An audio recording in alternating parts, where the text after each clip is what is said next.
So if you've been following my channel, you've probably seen a couple of the videos I have about my filbert or hazelnut trees behind me. I've got 4 of these, and I planted these from a nursery years ago here in the yard.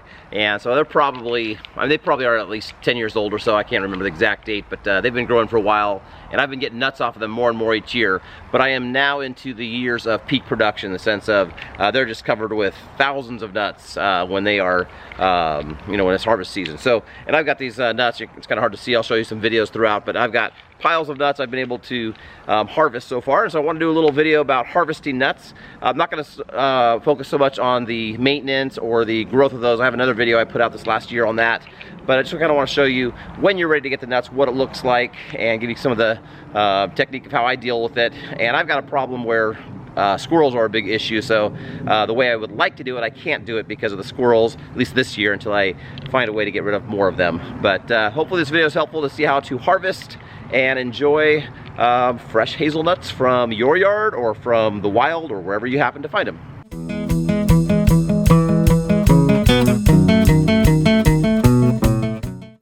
As we talk about harvesting the filberts, you're going to see behind me I've got a tree here that is just a little bit early for ripening. I've got a couple trees that are already next to it. I'll show you in a second, that are just covered in nuts, and in fact the squirrels have been going crazy the last couple weeks. I've been picking them. But with a tree like this, if you can wait until not only is the nut starting to turn brown, but the kind of the husk or the jacket around it is starting to turn color, it's just drying up a bit, where that's kind of loose inside, you can go up to these branches and shake them, and they're just going to fall down on the ground. They'll naturally fall, but if you have squirrels, they're going to beat you to it, and that's what's happened to me generally most years. Most of the nuts go to the squirrels because I'm waiting for them to get to the spot where I can just shake them and they'll fall. So there's some, I have another video about kind of getting rid of squirrels and rabbits in a more humane way. That's another video. But as far as harvesting these things, when you've got a tree like this, watch for when the squirrels are going after them. That typically tells you they are about to be ripe. They get them a little bit before that, and I'll kind of take you over and show you what they look like as they are ready to be picked, if you're not fortunate enough to be able to get them off the ground. So let's go over and take a look at the other tree. Okay, so over here I've got some nuts that are actually ripe. I'll show you about this in a second. A little note I forgot is that I should leave some of the low-hanging nuts for the video, and not pick them all the way around where I have to go up to the top to get a lot of the ones to show you on the video. So we'll kind of make our way up and down the tree to kind of show you what these look like. But this is a perfect example. So these nuts are now at the spot where they are ready to be picked or eaten. They're just a little bit, maybe a couple days or a week before they would naturally fall. But as the weight grows, as they start drying up, they get loose and they'll fall. The squirrels will be coming after these. This is one that they haven't gotten yet, but they'll be coming after them pretty quick. So 2 ways. One is you can actually just kind of pick this clump off, and there'll be clumps anywhere from 1 to, I think, 7 is my record this year that I've seen. I'll show you some pictures of those in a second. But so these nuts, if you look inside, they are turning brown inside. The husk or the jacket is starting to get dry, and over the next couple weeks you're going to see, and it's kind of hard to see in the video, but the brown is going to kind of creep its way through, and the nuts will naturally fall out if given enough time.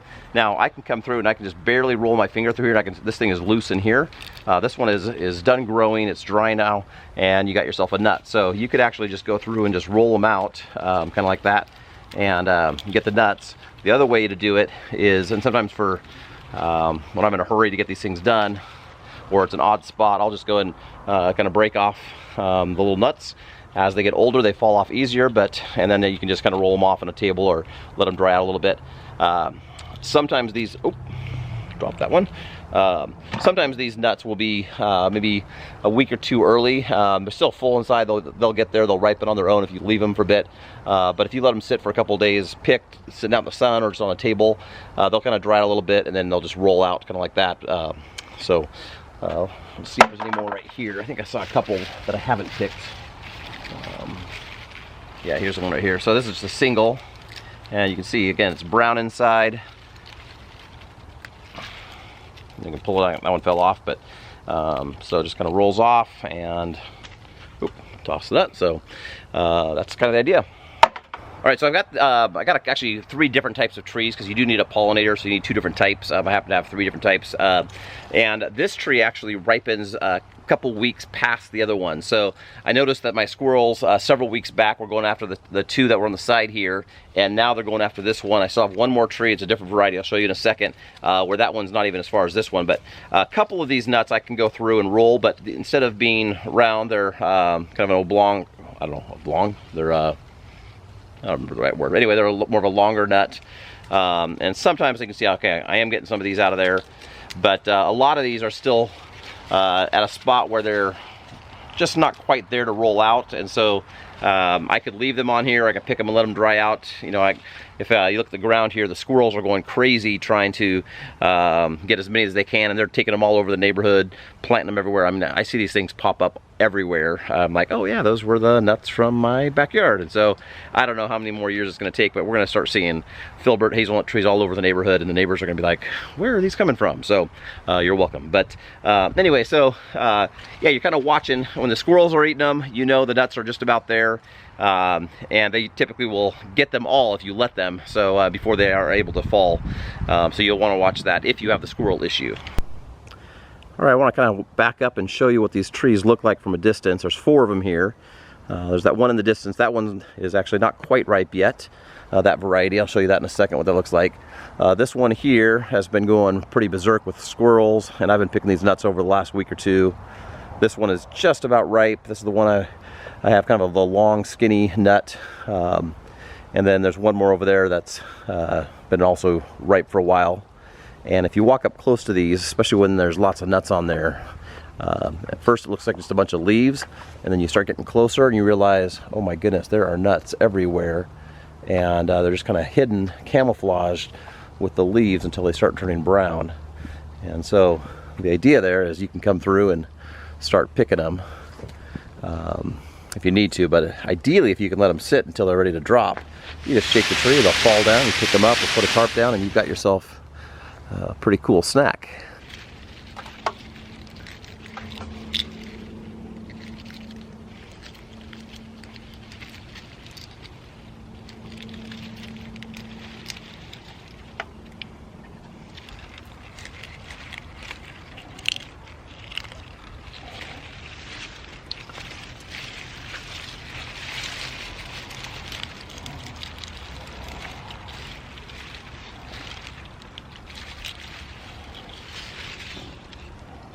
You can see here my drying table for the nuts here, and what I will oftentimes do is I pick the nuts, I'll set them on here for a couple of weeks, not near the trees where the squirrels will get them, so I have them right here just so we can see it in the video, but usually I have that in my patio, if not inside.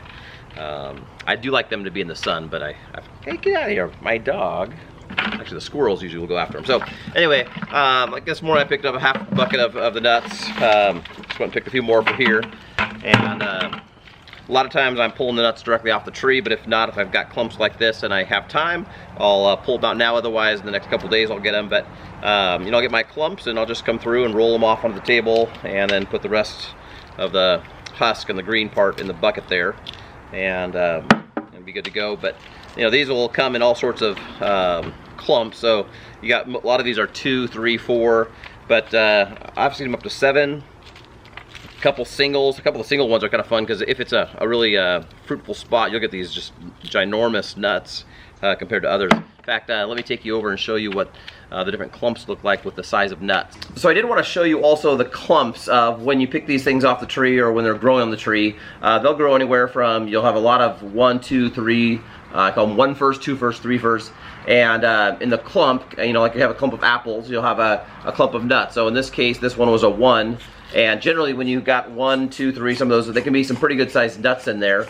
And I got a lot of those. And then every once in a while I start coming across these that have like 5, 6. I haven't found a 7, but I have found 2 8s this year. And you get a lot of nuts off those clumps. Generally 1 or 2 of those are going to be some pretty small nuts. From that distance you may not be able to see, but and there's quite a difference off the same tree. Some of that is maturity of you know, how things are growing, but some of that is just you've got a lot of energy going to a clump of 8 versus a clump of 1 to 3. Not a big deal. You're going to get all of that. It's just a variety. But anyway, it's kind of a simple thing. So I've got, you know, these nuts that I've I actually picked these a few days ago, thinking I was going to start this part of the video, and they sat, so they're starting to dry out, but you know, they just start popping off easy, and I've got myself a whole bunch of nuts. And ideally, if this was up in the tree and I didn't have the issue with squirrels, I'd shake the tree and these things would just start falling down into my tarp if I had a tarp underneath it, or just on the grass, and I'd have crazy amounts of either the nuts in the husk or just individual nuts that I could go and pick and just really enjoy. I did want to show you a couple shots here of me just rolling through the nuts on the husk, the jacket, just kind of picking them, dropping them in the tray. Sometimes it's nice to see up close what it looks like to harvest them.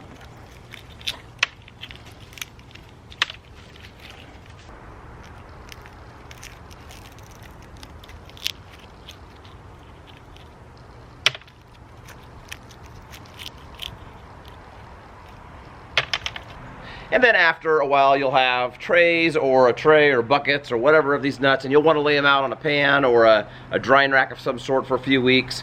I heard my grandpa back way before I was around, he had nut trees, and he would go put them down in his furnace room on these racks and dry his nuts that way. But put them down there for a couple weeks, and then they'll last for just crazy amounts of time.